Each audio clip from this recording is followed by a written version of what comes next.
ഈ തെരഞ്ഞെടുപ്പിൽ നമ്മൾ മത്സരിക്കുന്നത് ഈ രാജ്യത്തെ നിലനിർത്തുവാൻ വേണ്ടിയിട്ടാണ്.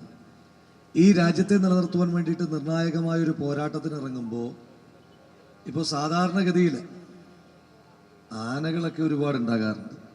പൂരമാകുമ്പോൾ തിടമ്പേറ്റാൻ നമ്മൾ വിളിക്കുക, നമ്മൾ ആഗ്രഹിക്കുക ഏറ്റവും നല്ല ഉശിരുള്ള കൊമ്പനെയാണ് എന്ന് പറയുന്നത് പോലെ ജനാധിപത്യ പോരാട്ടത്തിൽ കോൺഗ്രസിന് ഏറ്റവും ആവശ്യം വരുമ്പോൾ നമ്മൾ ആദ്യം അന്വേഷിക്കുന്ന പേര് അത് കെ മുരളീധരൻ എന്ന് പറയുന്ന ഈ പാർട്ടിയുടെ ഗജവീരൻ്റെതാണ്.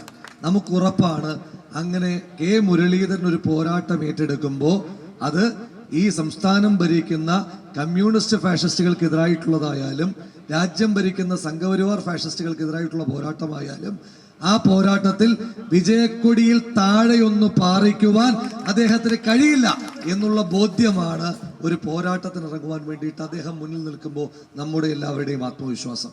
ദീർഘമായ ഒരു പ്രസംഗത്തിലേക്ക് ഞാൻ കടന്നു പോകുന്നില്ല. ഈ തെരഞ്ഞെടുപ്പ് രാജ്യത്തെ നിലനിർത്തുവാൻ വേണ്ടി നമ്മൾ മത്സരിക്കുമ്പോൾ മറ്റുള്ളവർ എന്തിനു വേണ്ടിയിട്ടാണ് മത്സരിക്കുന്നതെന്നൊക്കെ പറഞ്ഞു കഴിഞ്ഞു. ഇപ്പോൾ CPM-ന്റെ അല്ലെങ്കിൽ ഇടതുപക്ഷത്തിൻ്റെ സ്ഥാനാർത്ഥികൾ മത്സരിക്കുന്നത് ചിഹ്നം നിലനിർത്താൻ വേണ്ടിയിട്ടാണ്. അവരുടെ ഏറ്റവും പ്രധാനപ്പെട്ട നേതാവ് ശ്രീ AK ബാലൻ കേന്ദ്ര കമ്മിറ്റി അംഗമാണ്. അദ്ദേഹം വളരെ നിഷ്കളങ്കമായി പറഞ്ഞു, പാർട്ടിയിലെ കൂട്ടത്തിലെ നിഷ്കളങ്കരിൽ ഒരാൾ അദ്ദേഹമാണ്. അദ്ദേഹം പറഞ്ഞു നമ്മൾ ഈ രാജ്യത്തെ നിലനിർത്തണം, രാജ്യത്ത് ജനാധിപത്യം പുനഃസ്ഥാപിക്കണം, മതേതരത്വം പുനഃസ്ഥാപിക്കണം എന്ന് അദ്ദേഹം പറഞ്ഞു ഞങ്ങൾക്ക് ആ ചിഹ്നം ഒന്ന് നിലനിർത്തി കണ്ടാൽ മതി. എന്നിട്ട് അദ്ദേഹം തന്നെ പറഞ്ഞു ഞങ്ങൾ അഥവാ ഈ ചിഹ്നം നിലനിർത്താൻ പറ്റിയില്ലെങ്കിൽ അടുത്ത തെരഞ്ഞെടുപ്പൊക്കെ ആകുമ്പോഴത്തേക്കും ഞങ്ങൾ വല്ല ഈനാമ്പേച്ചി അടയാളത്തിലൊക്കെ മത്സരിക്കേണ്ടി വരും. അപ്പോൾ ഞാനും ഇങ്ങനെ ആലോചിച്ചു, അടുത്ത തെരഞ്ഞെടുപ്പിൽ ഒരു അനൗൺസ്മെന്റ് ഇവിടുത്തെ നമ്മുടെ ധർമ്മടം മണ്ഡലത്തിലെ അനൗൺസ്മെന്റ് ഞാനും ഇങ്ങനെ മനസ്സിലാലോചിച്ചു. 2026 ആണ്ടിലെ തെരഞ്ഞെടുപ്പിൽ അവിടെ എന്തായിരിക്കും അനൗൺസ് ചെയ്യുക? ഇടതുപക്ഷ ജനാധിപത്യ മുന്നണിയുടെ സ്ഥാനാർത്ഥിയായി മത്സരിക്കുന്ന ഈനാമ്പേച്ചി അടയാളത്തിൽ മത്സരിക്കുന്ന മരപ്പട്ടിയുടെ ഏറ്റവും പ്രിയപ്പെട്ട കൂട്ടുകാരനായ ശ്രീ പിണറായി വിജയന് ഈനാമ്പേച്ചി അടയാളത്തിൽ നിങ്ങൾ വോട്ടുകൾ രേഖപ്പെടുത്തി വിജയിപ്പിക്കുക എന്ന് പറയുന്നത് ഒഴിവാക്കാൻ വേണ്ടിയിട്ട് മാത്രം ഒരു പാർട്ടി മത്സരിക്കുമ്പോൾ നമ്മൾ ഈ രാജ്യത്തെ നിലനിർത്തുവാൻ വേണ്ടിയിട്ടാണ് മത്സരിക്കുന്നത്. അപ്പം നിങ്ങൾ ചോദിക്കും, കെ മുരളീധരൻ ജയിച്ചാൽ രാജ്യത്തെ നിലനിർത്താൻ കഴിയുമോ? കാരണം കഴിഞ്ഞ കുറേ ദിവസമായി ദേശീയ മാധ്യമങ്ങൾ പടച്ചുവിടുന്ന സർവേകൾ, ആ സർവേകളിലൊക്കെ പറയുന്നത് 400-ലധികം സീറ്റുമായി നരേന്ദ്രമോദി രാജ്യത്തിന്റെ പ്രധാനമന്ത്രിയെ തിരിച്ചു വരുമെന്നാണ്. 400-ലധികം സീറ്റുമായി തിരിച്ചു വരുമെന്ന് പറയുന്ന നരേന്ദ്രമോദി ഈ രാജ്യത്തെ തലസ്ഥാന നഗരിയുടെ മുഖ്യമന്ത്രിയെ പിടിച്ച് ജയിലിലിടുമെന്ന് നിങ്ങൾ വിചാരിക്കുന്നുണ്ടോ?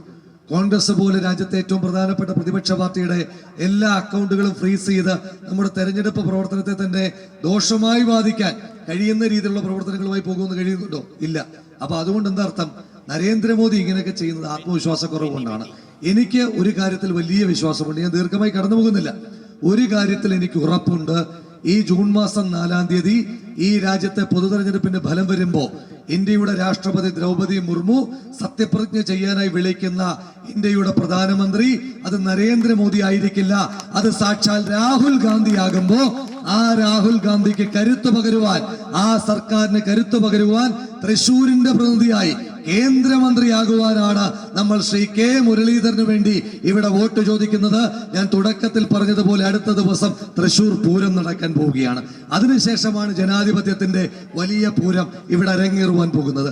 തൃശ്ശൂർ പൂരത്തിന് നിരവധി കൊമ്പന്മാരാണ് വരുന്നത് എങ്കിൽ ഈ തൃശ്ശൂരിന്റെ ജനാധിപത്യ പൂരത്തിൽ തിടമ്പേറ്റുന്ന ഏക കൊമ്പൻ അത് കോൺഗ്രസിന്റെ ഏറ്റവും വലിയ ഗജവീരനായ ശ്രീ കെ മുരളീധരനായിരിക്കും എന്ന് മാത്രം സൂചിപ്പിച്ചുകൊണ്ട് ഇന്നത്തെ ഈ പര്യടന പരിപാടിക്ക് എല്ലാവിധമായ അഭിവാദ്യങ്ങളും ആശംസകളും അർപ്പിച്ചുകൊണ്ട് ഈ പരിപാടി ഔപചാരികമായി ഉദ്ഘാടനം ചെയ്ത് അറിയിച്ചുകൊണ്ട് നിർത്തുന്നു.